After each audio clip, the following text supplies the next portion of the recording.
Contractors, folks.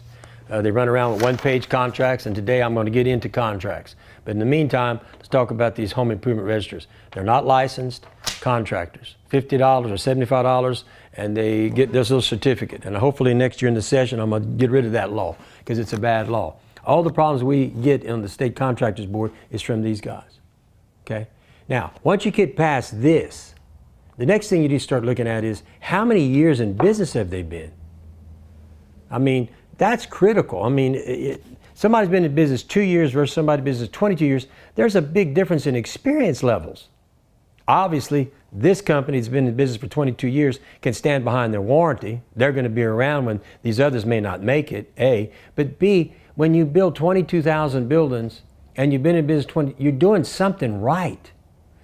The test of time has not proven whether or not these people who are coming into it are doing it. Now, the other thing you can do to tell if someone is, in my opinion, is go to their facility. If you don't have a facility, you don't have equipment to do the job, I question, are you really a contractor? Or are you just a broker? Where you pick up the phone, you call somebody who says he can build a building, and they got plenty of them out there, good ones and bad ones, and you pick up the phone, you buy a kit. I sell kits too. But you can buy a kit and just pick up a builder that out there. And this person is nothing but a broker who's never built nothing, doesn't know nothing. And there's several of them that I can go into that have never built a building. Several of them have worked for me. They weren't hired as builders, okay? Because they couldn't build nothing. Now all of a sudden you got a couple of them out there who they want to be contractors. Yet they've never built nothing. Absolutely nothing. You need to be careful of those people. Now yesterday, we had a lady who made a comment about contracts, and that's Miss Michelle Meir. You know, and there's a reason your contract is 26 pages long, because you want to be sure that you can sue any customer who gets out of line. So I've decided today that I would go over the contract with you to show you what a contract is and why we have a contract, instead of these little one-page get in trouble contracts that don't hold nobody's feet to the water. Does not describe in detail what they're required to do. It's just a simple he said, she said piece of paper. And that's what Ms. Meir needs to understand. After being in the business 22 years, I, just like I improved all my buildings, have always tried to put a contract together that protects all parties. And a good attorney is going to tell you that I'm right. Instead of listening to somebody like Ms. Meir, let's go ask an attorney. Be assured, the attorney is going to say, Mr. Mallett's right. We should put down everything we agree to in writing. No verbal stuff should be allowed, because if you get into court, it's a he said, she said game. So with that, I'm going to show you my contract. First, let me tell you, if you want to check a contract out, be sure you go to the LSLBC website. Okay? You can do it on your phone. It's going to tell you everything you need to know. So this is a contract. I'll tell you on the back of the contract, we put a color chart of our metals. Okay? That's part of the package. The type of windows, the colors of the windows, the color chart on the roll-up doors, okay, the referral program, our insurance, our license certificate, that all is handed to you when you buy a contract. And I'm a licensed general and a licensed residential contractor. If you notice, my name is on the bottom of every certificate because I'm chairman of the board, of the state licensing board. So that's part of the package. So we got past that. Informational packet that goes with the contract. Then we get to the contract. Here it is, okay? First page, it's important. Basically, if you have any issues before or after building is built, please follow these guidelines. Call or text Lee Mallett. This is a personal cell phone, he does respond. Or send an email to customer service. This email is monitored today and will be answered, okay? Not following the above may cause you to fall through the tracks, and we do not want this to happen. We want to take care of your customers' needs promptly. We're going to give you a copy of our referral program. Okay? It is a lot of pages, but there's other things besides just the contractual side. This is where you can earn $200. We build a building for you, and you show your building, and somebody comes, you fill this baby out, I'm going to send you a check for $200.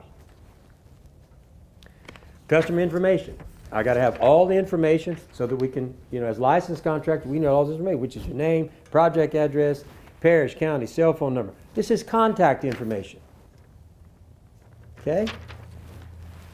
Next page is the terms and conditions, builder's risk. If you want to buy builder's risk insurance, we can do that for you. There's a fee for that. that if you don't have homeowners insurance and you want to buy extra insurance, you fill this out and we get a policy for you. Okay? After you sign the contract, if you want to change anything, you must do it in writing with an addendum. Okay? Doesn't that make sense? So far, I don't know why Ms. Muir thinks this is about suing someone, because it's not. It's informational. I'm trying to show you how the process works. Some might think that maybe she made that comment because I think she's trying to help Ranger Buildings, but I don't know that. But we'll just have to wait and see. Then we get terms and conditions of the contract. It's lengthy, but it covers every issue. I mean, you're going to go through the heavy trucks and trailers. It's a construction site. There could be some, you're going to have some damage because it's a construction site. You bring in bobcats. There's going to be problems there. We go through that. We go through we need to mark all the utilities. Let's see here. Best Buy. Okay, if you want the construction to be removed, there's a charge. That's not forgetting a price. But if you want it, you can buy that. Okay. Okay. Okay. If you want it, we backfill with dirt. If you want to put concrete, you put the concrete in sackcrete, and we'll sackcrete those posts. That's in there. Okay, it's the responsibility to provide the building a level building site. In other words, we're going through all the issues. And there's 2 pages of this, which you have to sign and initial. Okay? Dirt. You got to provide dirt, or provide a level site. Customer will provide dirt to pad. And in Best Buy's 1 foot, if you go 1 foot, if you go above that, then there's a charge, because now we've got to add more equipment to move that dirt around. Construction cleanup. Once again, there's a fee. If you want to do it, fine, or you can decline. You can decline or accept any of these things that we're offering. Okay, depending on the site, on concrete, depending on your site, because I don't know what your site is. If we can't back a truck to your site, you're going to either have to have a pump truck or some Georgia buggies. Okay? It's in here.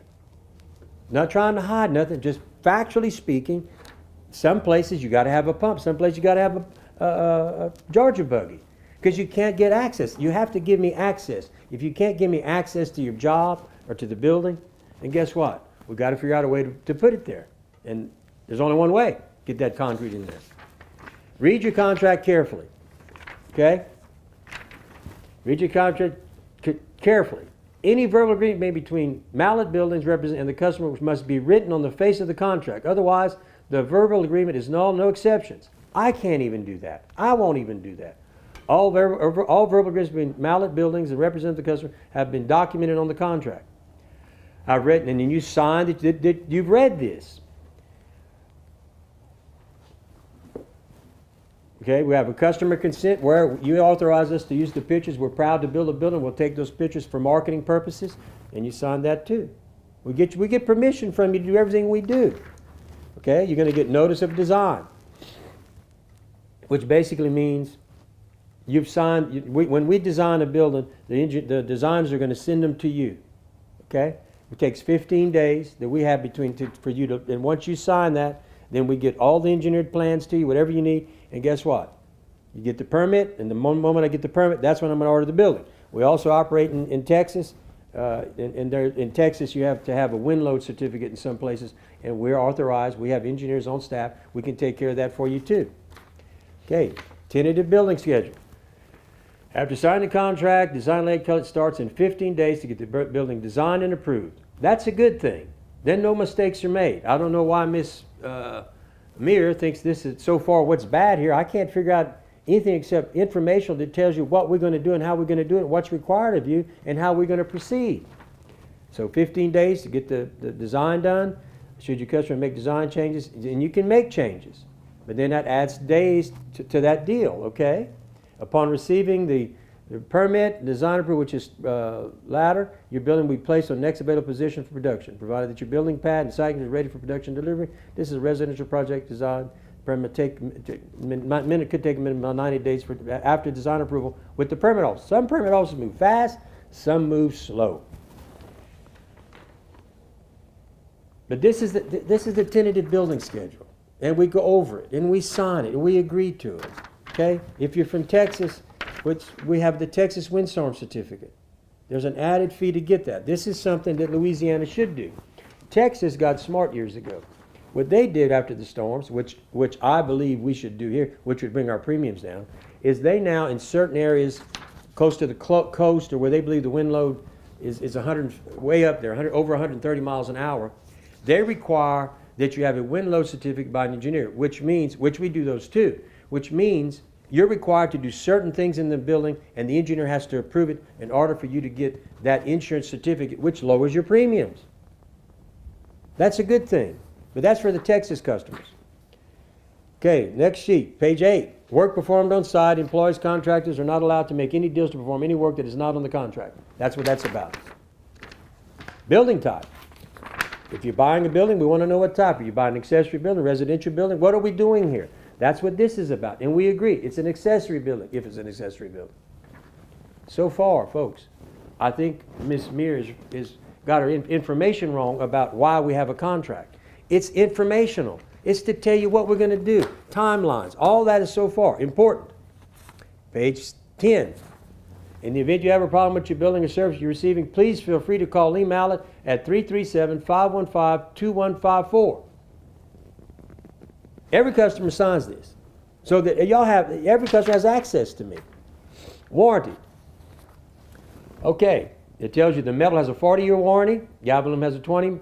Okay, all manufactured on the building are warranted by the manufacturer. Okay, insulation warranted by the manufacturer. Concrete has no warranty, either express, implied, or referred. Okay, post protectors. This goes over the warranties. Okay, here's a warranty disclaimer that basically says that we warrant the workmanship, but all the stuff that we buy, the metal, the wood, the doors, the windows, there's a warranty from them, not from us. Now, if I was manufacturing all that, yes, I would have warranties. But this disclaimer says I'm not warranting none of those products. Wall heights and door placements. This describes what's going to happen if you put your door on the side wall, in wall. Okay, very detailed. So there's no misunderstanding. Okay, about when we finish. Well, I needed 6 inches. We told you in the beginning you were only going to have this much clearance. It's right here on this page. Warranty requirements, important. This is another one on about spraying of chemicals that may come in contact with the metal and will avoid all warranties implied or referred. Okay? This is strictly about the metal. Wind load, rating and design specifications. Page 15. There will be a load rating on this if we put the slab in. Okay? If you don't put the slab, then we're not guaranteeing wind load because once again, I've talked about this. We use the slab as dead weight for uplift. Okay, the slab is part of our engineering, and this tells you specifically about wind load rating and design specifications. Now, so far, folks, I don't see where any of this is. Where does she get this idea that this is about suing people? Proper documents. The owner, inspector, must sign all proper documentation that is presented to you by the various crews working on your project. This includes and limited to the delivery ticket, building placement and elevation, framing completion form, completed building inspection report form, forming contract form, completed concrete customer inspection report form. Failure to do so may result in your project being delayed until proper documentation has been executed. I don't see nothing wrong with this. Okay, page 17, foundation recommendation. I give you the industry standard of what's required, how you should do it, what you should do, and if you don't do it, you open yourself up to possible foundation failure. That's all this is. Okay? I'm trying to help you, as my customer, explain to you how important the foundation is, and I've talked about that many times on other videos about the concrete is not your foundation. The pad that's compacted is the foundation that the slab sits on. And so that's what this page is about. Plumbing and or electrical. You can't put any plumbing or electrical work till I finish getting this thing formed. And if the plumbers go in and mess up the grade, they're required to put it back. Because I've already done my part of the contract. Okay? And people understand that. And we get it that people put plumbing and they put different things, but not until I finish the grade, and then whatever they do, they got to put it back. And then we pour the concrete. So people do put plumbing. People do electrical. As long as you understand, whatever they mess up, they're going to put back the way it is, because I've already done it. Okay, page 19, concrete finishing. Okay, we're going to go through all the steps about that, okay? And basically, we use, it's good to be present. I want you present there when we pour concrete. We don't get a second chance on concrete, okay? So I require you to be there, okay? You need to pick the kind of surface you want, tell the finisher. Now understand, all this that's going on, we're monitoring it from our office on our Arlo camera system. We do all our inspections from here. I can walk on the other side and I can pull up any job right now and see where the construction project is. When a construction project's finished or concrete, we're gonna say, let's go inside, shut the doors, make sure they're open and shut, tight seals, everything's working. That's all being recorded, okay? And so this goes over that. It also tells you, once again, about trough charges, Georgia buggies, things of that nature. If I can't get to the building, and let's say I got a 60-foot building, and I can back to it. I got to get that concrete, and I've only got one door on the 60-foot side. I got to get that concrete 60 foot down there. So they take out a trough. I don't make any money on troughs. I don't make any money on pump trucks. I don't make any money on that stuff. Okay? It's a direct cost because of the location of your building, and I can't get to it properly. That's all that is. Okay? So we cover that again. And once again, everybody has to sign and date. There's a concrete release form. In the event the owner inspector cannot be present during the concrete finishing phase of the project and authorize Mallett in writing to proceed, the said owner inspector is hereby identified. In other words, if you don't want to be there and you just want me to do it, you can't come back and say, well, I don't like it. I've seen that happen in 22 years. That's why that's in here. Don't you realize the reason all this stuff is in here is because after 22 years, I'm covering every possible problem that can happen, and we're going to cover it up front, not in the back end of the deal. Okay. Payments. As per the contract, we have scheduled payments. You make your payments timely, that's good. If you don't make your payments timely, there's a penalty. Okay? And that's the way it should be. I'm committed to doing my job, but you got to be committed to living up to your side of the contract. When I finish the building, once the inspection's done, I want my check. When I finish the forming, I want my check. If you choose to, and it doesn't happen at all, but it has happened. I don't know why, but some people don't realize that, hey, you need to make your payments. All right, next page, page 22. Important owner inspection. This goes over that you are the inspector. You need to, we want you to inspect every phase of the building we do with you. And we want you to commit to doing it by signing this. And it's only right that you be there to make sure that you like, when the crew finishes the building, hey, my window's open good. Hey, the right colors. Hey, I like, everything's good. I'm satisfied. Great. So what you're doing, you're agreeing to do that. I've included on page 20 the owner inspection checklist. This is the things that I want you to look for.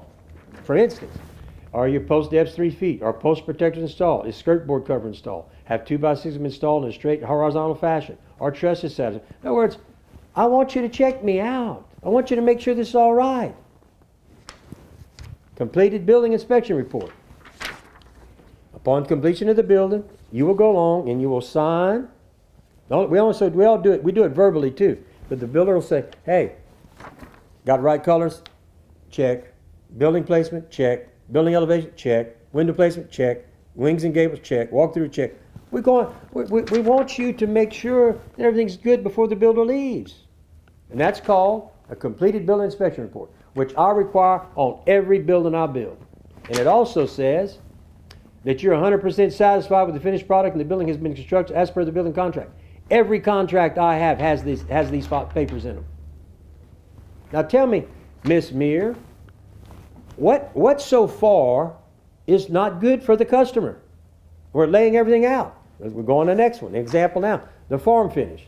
Customer's name, dear customer, please finish the desired type. You tell us what type of finish you want.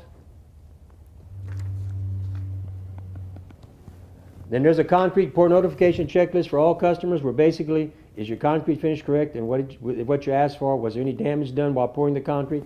We're going through an array of things to make sure you're satisfied. 90% of what this is to make sure that we are living up to the standards that we told you we would do. And we're asking you multiple times to verify it.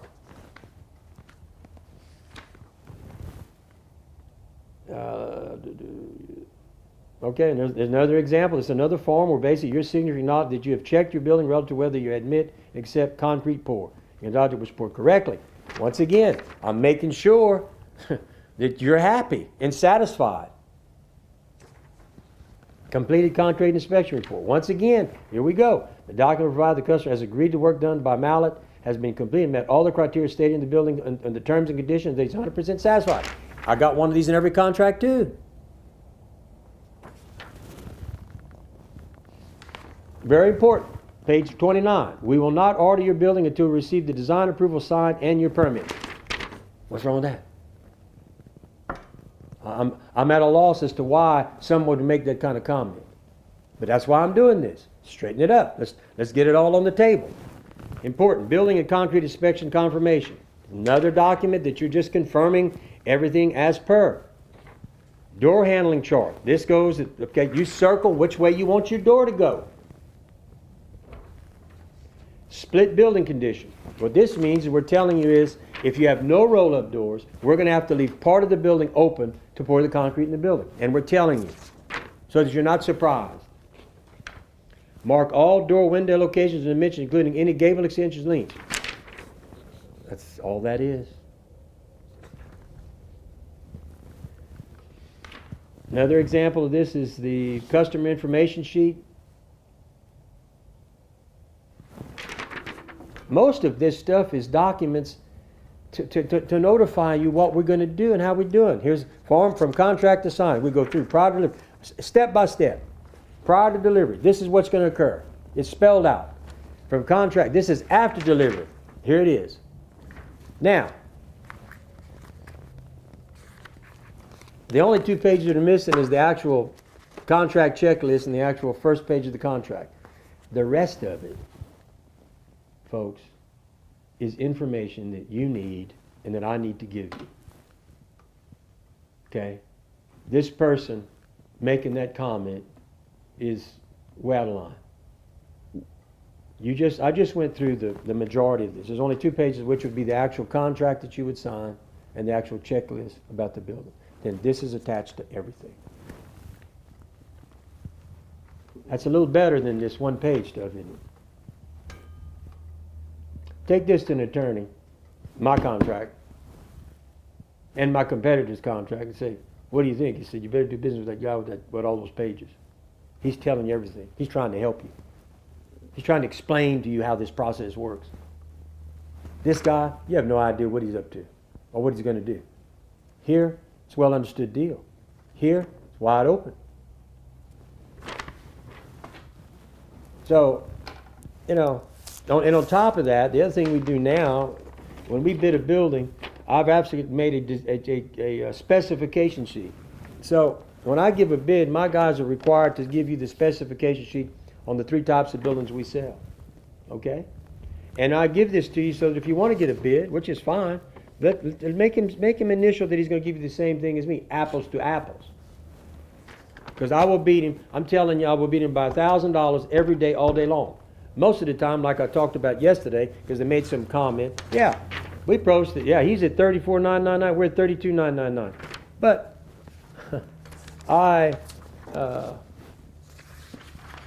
and this is a 30 by 50 by 14. This was my advertised price we even got before I even matched him when he ran the ad. I'm at $39.99 on the 30 by 50 by 12.